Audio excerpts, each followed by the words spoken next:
The coffee had gone cold in my cup, but I didn't move to reheat it. I sat at the kitchen table, watching the second hand tick around the clock on the wall, each movement precise, mechanical, inevitable. Just like the conversation I knew was coming. My wife walked into the kitchen with that particular stride she'd adopted over the past few months, a combination of defiance and guilty anticipation. Her hair was done differently than usual, styled in loose waves that cascaded over her shoulders. She wore the blue dress I'd bought her for our anniversary 2 years ago, the one she claimed made her feel beautiful. She'd stopped wearing it for me around the same time she'd stopped looking me in the eye. "We need to talk," she said, her voice carrying that rehearsed quality of someone who'd practiced this moment in front of a mirror. I gestured to the chair across from me. "Please, sit down." She hesitated, thrown off by my calm demeanor. In her practice scenario, I was probably supposed to be oblivious, buried in my laptop or scrolling through my phone. Instead, I was sitting there, hands folded, waiting. She pulled out the chair and sat down with exaggerated casualness. "I've been thinking a lot about us lately," she began, her fingers playing with the edge of a placemat. "About what I need, what I want from life." I nodded slowly, saying nothing. The silence made her uncomfortable. I could see it in the way she shifted in her seat, in how her prepared speech seemed to evaporate under my steady gaze. "The thing is," she continued, her voice gaining false confidence, "I think we've grown apart. We're not the same people we were when we got married." "That's often true," I said evenly. "People change. Marriages evolve." She blinked, clearly not expecting agreement. "Right. Exactly. So you understand." "I understand that you're about to tell me something you think will hurt me," I replied. "Why don't you just say it?" Her jaw tightened. This wasn't going according to plan. She wanted shock, tears, maybe anger, something to justify whatever she was about to do, to paint herself as the victim of a loveless marriage rather than the architect of its destruction. "I'm going on a date," she said finally, her chin lifting with false bravado. "With someone from work. Tonight." There it was. The bomb she'd been planning to drop, designed to detonate our marriage in one spectacular moment. She watched me carefully, waiting for the explosion. I reached for the folder I'd placed on the chair beside me that morning. It was manila, unremarkable, stuffed with papers I'd spent the last 3 weeks preparing. I slid it across the table toward her with the same calm precision I'd maintained throughout this entire conversation. "Great," I said. "Then sign this." Her eyes dropped to the folder, then snapped back to my face. "What is this?" "Open it." Her hands trembled slightly as she pulled the folder toward her and flipped it open. I watched her face as she processed the first page, separation agreement. Her eyes scanned down, catching phrases like division of assets and spousal support and immediate effect. "What the hell is this?" she demanded, her voice rising an octave. "It's exactly what it looks like," I said. "You want to date other people. That's your choice. But you don't get to do it while enjoying the benefits of our marriage. So we're going to separate. Legally. Officially. Tonight. You can't be serious." She was flipping through the pages now, faster, her breathing becoming shallow. "This says you keep the house. That's my house too. Actually, if you read page 7, you'll see that the house was purchased with funds from my inheritance. My lawyer confirmed that it's considered separate property in this state. You'll also notice that the joint savings account, the one you thought you'd split 50-50, is mostly traceable to my income over the past 8 years." Her face had gone pale. "You've been planning this." "No," I corrected. "I've been preparing for this. There's a difference. You see, I've known about your coworker for 3 months now." She opened her mouth to deny it, but I raised a hand. "Let me finish. I've known about the late-night texts you thought you deleted. The sudden need to work late on projects that didn't exist. The new lingerie that never made an appearance in our bedroom. I've known, and I've been watching our marriage die in slow motion while you worked up the courage to tell me." "If you knew, why didn't you say something?" she whispered. "Because I wanted to be sure. And I wanted to be prepared." She pushed back from the table so hard the chair scraped against the tile floor with a sound like a scream. This is insane. You can't just spring divorce papers on me because I'm going on one date. Separation papers, I corrected, my voice still maddeningly calm. And I'm not springing anything. You just announced, quite coolly I might add, that you're going on a date with another man. You're still wearing your wedding ring while telling me this. Did you think I would just, what? Wish you well? Wait at home like a good little husband while you explored your options? She crossed her arms, defensive now. People in marriages can have friendships. It's just dinner. I almost laughed. His name is David Richardson. He works in your accounting department, transferred from the Chicago office 7 months ago. Divorced, no kids, drives a leased BMW he can barely afford. You've been meeting him for coffee before work at that place on Market Street. The one you told me had the best muffins, remember? The color drained from her face. You've been following me. No. I hired someone to do that. A private investigator, actually. Very thorough woman. Her report is in that folder too, page 15 through 42 if you want to see the photos. They're quite detailed. The coffee dates. The lunch meetings that went long. That afternoon at his apartment 3 weeks ago when you told me you were at a team-building seminar. Her hand flew to her mouth. You bastard. I'm the bastard. Now I did laugh, a short, bitter sound. That's rich. But we're getting off track. The separation agreement. You need to sign it. I'm not signing anything. She grabbed the folder and hurled it across the kitchen. Papers scattered like oversized confetti, settling across the floor in a damning mosaic of our failed marriage. I didn't move, didn't react. I'd expected this. That's fine. I have copies. Multiple copies, actually. And if you don't sign voluntarily, I'll file for legal separation tomorrow morning. The difference is, if you sign tonight, we can keep this relatively quiet. If I file, it becomes public record. Your parents will know. Your friends will know. David Richardson's bosses will know, which might complicate his probationary period at the company. You wouldn't, she hissed. Try me. We stared at each other across the kitchen table, the same table where we'd shared 1,000 meals, made plans, laughed over inside jokes that no longer seemed funny. When had it become a battlefield? Why are you doing this? Her voice cracked, and I saw the first genuine emotion since this conversation started. Not remorse, exactly, but fear. We could go to counseling. We could work on this. Could we? I leaned back in my chair. Tell me honestly, when was the last time you thought of me as your husband and not as an obstacle? When was the last time you came home and actually wanted to be here, with me? She opened her mouth, then closed it. The silence stretched between us like a chasm. That's what I thought, I said. You've already left this marriage emotionally. You've been gone for months. I'm just making the physical separation match the reality. What about the car? She asked suddenly, her mind clearly racing through the implications. The agreement says you keep both vehicles. The Honda is paid off. That one's yours. The Lexus still has 2 years of payments, which I've been covering exclusively for the past 18 months since you decided to reduce your hours at work.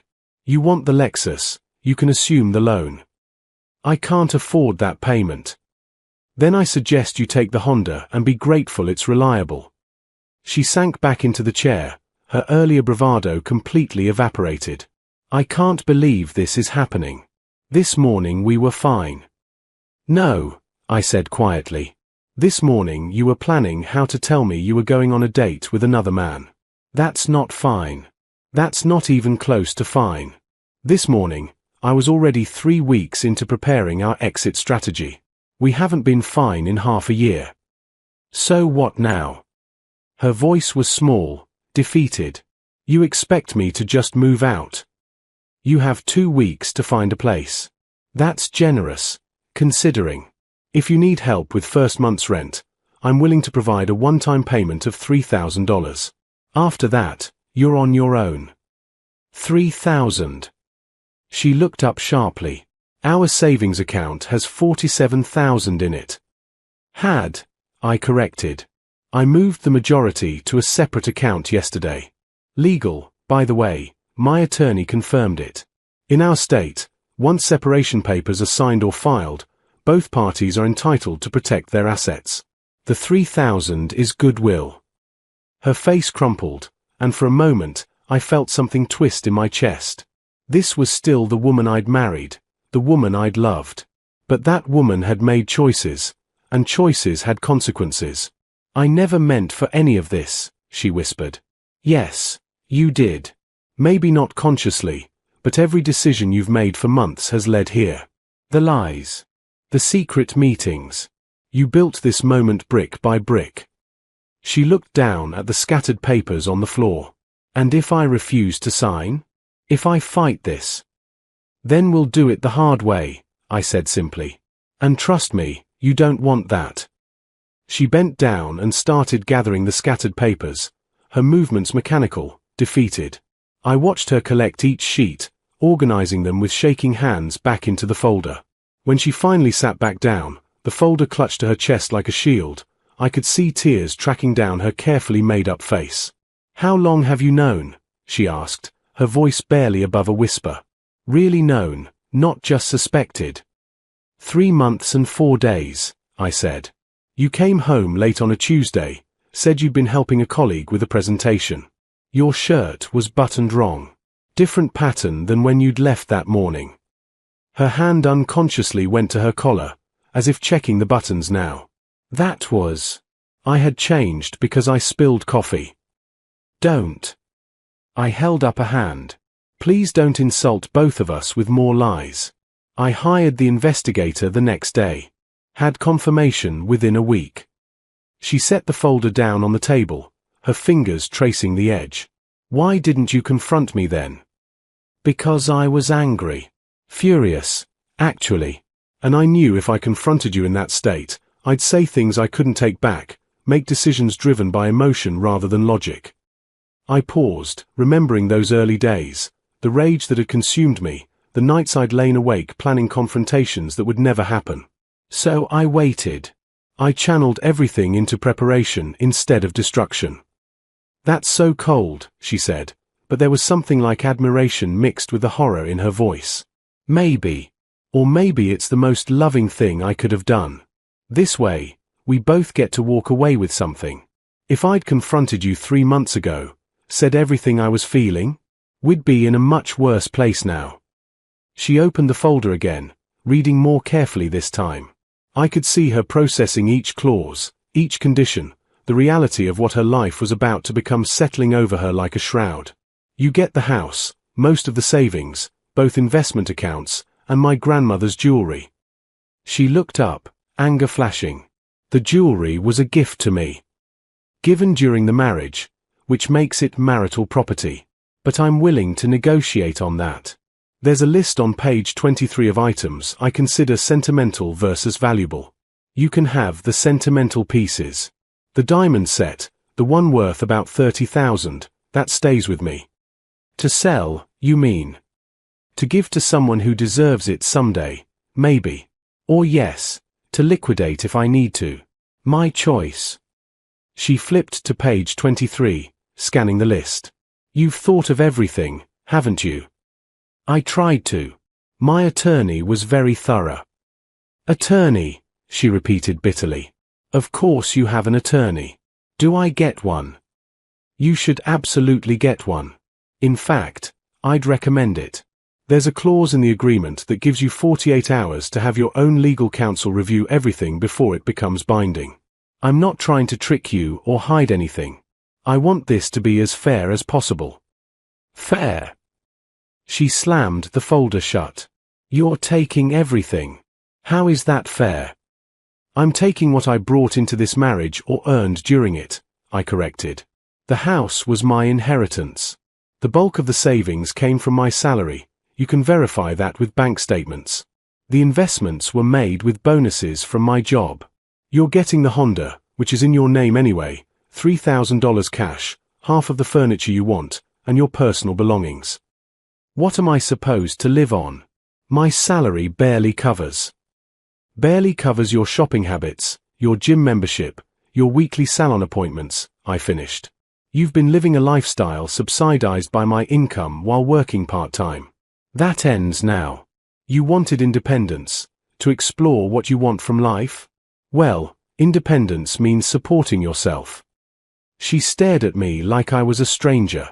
When did you become so ruthless? When I had to be, I said quietly. When my wife decided our marriage vows were negotiable and started building a life that didn't include me. It wasn't like that, she protested, but the words were weak. Then tell me what it was like. Explain to me how secret meetings, deleted messages, and lying about your whereabouts equals anything other than an affair. We haven't slept together. The words burst out of her like a confession, desperate and pleading. David and I, we haven't, it's not physical. Yet, I said. It wasn't physical yet. That's what tonight was supposed to be, wasn't it? The official start of something you've been building toward for months. The first real date, out in the open, where you could pretend you're single and available. She crumpled, her face falling into her hands. I just wanted to feel wanted again. Desired. Do you know how long it's been since you really looked at me? I looked at you every day, I said, and for the first time, my voice betrayed emotion. Every single day. I looked at you and wondered where you'd gone. The woman I married would have talked to me if she was unhappy, would have suggested counseling, would have fought for us. Instead, you checked out and started auditioning replacements. That's not fair. Stop telling me what's not fair. The words came out harder than I intended, and she flinched. I took a breath, forcing myself back to calm. You don't get to claim unfairness. You don't get to be the victim here. You made choices. You chose to lie. You chose to pursue someone else. You chose to come home today and tell me about your date like it was some casual thing I should just accept. Those were your choices. I was unhappy, she whispered. So was I. I've been watching my wife slip away for months. I've been living with a stranger who wore my wife's face but didn't look at me the same way, didn't touch me the same way, didn't love me the same way. You think I wasn't unhappy? The difference is, I tried. I suggested date nights. I planned that weekend getaway you cancelled. I asked, repeatedly, if everything was okay, if we were okay. I know, she said softly. And you lied every single time. The kitchen fell silent except for the tick of that damn clock. Each second falling away, marking the end of everything we'd built together. She wiped her eyes with the back of her hand, smearing mascara across her cheek. The blue dress that had looked so carefully chosen now seemed like a costume for a play that would never be performed. Her phone buzzed on the table between us. Once, twice, 3 times. We both knew who it was. You should cancel your date, I said, nodding toward the phone. She grabbed it defensively, clutching it to her chest. Maybe I don't want to. Then don't. Go have dinner with David. Enjoy yourself. But understand that the moment you walk out that door to meet him, I'm filing these papers electronically. My attorney is standing by. You'll be served at whatever restaurant you choose, probably during the appetizer course. Her face went white. You wouldn't do that. I absolutely would. Actually, part of me hopes you go. It would make everything so much cleaner. No room for second guessing or worse. I met her eyes. But I thought I'd give you the choice. Stay home, sign the papers, and we do this with whatever dignity we have left. Or go to David, and we do this publicly, messily, with servers and other diners watching you get handed legal documents. The phone buzzed again. She looked down at the screen, and I could see the conflict playing across her face. She'd spent months building up to this moment, fantasizing about stepping into a new life. And now reality was crashing down around her ears. He's waiting for me, she said, but there was no conviction in her voice. I'm sure he is. Probably picked a nice restaurant too. Somewhere romantic, with candles and wine. Did he know you were married? Or did you conveniently forget to mention that detail? She flushed. I told him about us. About how we've grown apart. I'm sure you painted quite the picture. The neglected wife, the distant husband. Let me guess, I work too much? Don't appreciate you? Take you for granted? I shook my head. It's a classic narrative. The wronged spouse, finally finding someone who sees them, values them. It's very compelling. Except it's built on lies. Not everything was a lie, she protested weakly. No. Which parts were true? The part where you promised to love me in sickness and health? The part where you vowed to forsake all others? Or maybe the part where you said you'd communicate, work through problems together? I leaned forward. Because from where I'm sitting, those all turned out to be pretty words with no substance. You're being cruel. I'm being honest. There's a difference. Cruelty would be broadcasting what you've done to everyone we know. Cruelty would be contesting every item in this separation agreement just to make you suffer. Cruelty would be calling David Richardson's boss right now and detailing how he's been having an affair with a married coworker during work hours, in company facilities. Her eyes widened. You have proof of that. Page 37. The investigator was very thorough. Timestamps, locations, photographic evidence. His company has a strict fraternization policy, especially for probationary employees. But I haven't sent anything to them. Yet. This is blackmail, she breathed. No, this is leverage. And yes, I'm willing to use it if you force me to. Sign the papers, agree to a clean separation, and David Richardson's career remains intact. Make this difficult, drag it out, try to take me for everything I'm worth, and I'll make sure everyone knows exactly what kind of man he is, the kind who pursues married women. She was crying again now, harder this time, her shoulders shaking. I never wanted it to be like this. I just wanted.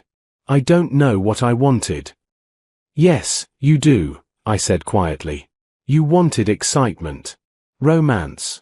The butterflies and uncertainty of something new. You wanted to feel 25 again instead of 39. You wanted someone to see you the way David does, like you're still a possibility instead of a certainty. How do you know all that? Because I've been married to you for 14 years. I know how you think, what you fear, what you desire. The tragic part is, if you'd talk to me about this, really talk to me, we might have worked through it. Marriages get stale. The excitement fades. That's normal. But you don't fix it by finding someone new. You fix it by choosing to fall in love again with the person you already committed to. She looked at me then, really looked at me, and I saw the moment she understood what she'd thrown away. Would you have tried? Really tried? I would have fought like hell for us, I said, and meant it. I would have done whatever it took, counseling, trips, completely changing how we interact. I loved you. Past tense, because I can't love someone who's actively betraying me. But the person you were, the woman I married, I would have torn down mountains for her. What if? She started, then stopped. What if what? What if you sign these papers and we try again later? What if you break things off with David and we pretend this never happened? I shook my head. It doesn't work like that. You can't unring this bell. You can't unfeel what you felt for him or undo what you've done. And I can't unknow what I know or unfeel this betrayal. So that's it. 14 years, just over.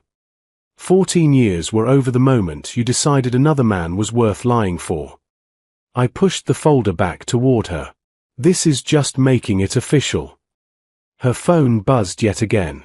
She looked down at it, and I could see the message preview. Where are you? I'm at the restaurant. He's waiting, I observed. You should give him an answer. She stared at the phone for a long moment, then at the folder, then at me. If I sign this, do I have to move out tonight? No. You have 2 weeks, like I said. But you sleep in the guest room starting now. And we maintain separate lives under the same roof until you find a place. What about David? What about him? You're about to be a separated woman. What you do with your personal life is your business. Just don't bring him to this house. And don't expect me to subsidize your relationship with him. She picked up her phone and typed something quickly. I watched her hands shake as she hit send. Then she set the phone face down on the table and reached for the folder. "Do you have a pen?" she asked, her voice hollow. I pulled one from my pocket. I'd been carrying it all day, waiting for this moment. I slid it across the table. She opened the folder to the signature page, reading the words one final time. "This really is it, isn't it?" "Yes," I said simply. "This really is it." She signed her name on the line, each letter drawn slowly, deliberately, as if hoping that by taking her time, reality might somehow shift and offer her a different outcome. It didn't. When she finished, she set the pen down and pushed the folder back to me. "There," she said. "Are you happy now?" "Happy." I picked up the folder, checking that she'd signed and initialed in all the right places. "No, I'm not happy. I'm relieved.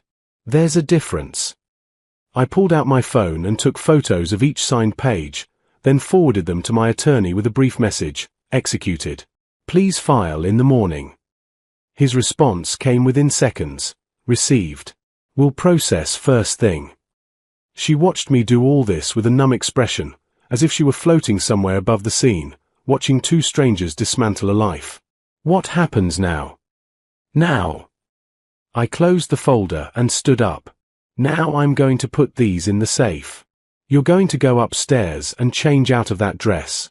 And tomorrow, we both start figuring out what our separate lives look like." Just like that. Just like that. She didn't move from the chair. I texted David. Told him I couldn't make it tonight. That something came up. "Something certainly did," I said dryly. "He's going to ask questions." "Then tell him the truth. Tell him you're separated from your husband and starting divorce proceedings. That's what you wanted, isn't it? To be free to pursue this thing with him." She shook her head slowly. "I don't know what I wanted. I just knew I felt alive when I was with him. Like I mattered. Like I was more than just someone's wife who does laundry and meal planning and makes sure the bills get paid." "You were never just anything," I said, "and despite everything, I meant it. You chose to reduce your hours at work. You chose to take on more of the household management. I never asked you to shrink yourself. If you were unhappy with that arrangement, you should have said something. I tried to tell you." "No," I interrupted firmly. "You dropped hints. You made passive-aggressive comments. You sighed dramatically when I worked late. But you never sat me down and said, 'I'm unhappy. I need things to change.' You never gave me a real chance to fix what was broken. Would it have mattered?"